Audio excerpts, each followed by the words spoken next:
இவர் இப்படி தவறா போக காரணம் யஹ்யா செல்வி. யஹ்யா செல்வி என்னதுக்கு காரணம்? அவர் எங்களுக்கு போட்ட செலவை நான் திருப்பி கொடுக்கறது. நாங்கள் கேட்டதில்லை, செலவு போட்டது கடனாக்கிட்டோம்.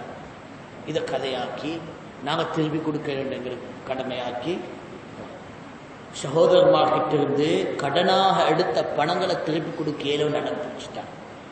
அதுக்கு அவர் பொறுப்பில்லை. சகோதரர்கள் சொத்துக்கள் அழிகிறதுக்கு ஒரு விருந்தாளியா அழைத்து அவரை கவனிச்சு கொடுத்த செலவுகளை இப்போ இவர் திருப்பி கட்ட வேணும் அடம் பிடிச்சி அவன் வலிக்கேடாகிறது இவருக்கு இந்த விருந்தாளிக்காக காரணம். இது எந்த உலகத்தில் எந்த புத்தி எந்த கணக்கு வழக்கு இதை ஏற்றுக்கணும் என்றாலும் இவருக்கு உசூல். இவருக்கு பின்னால் ஒரு படைக்கும் இது உசூல்.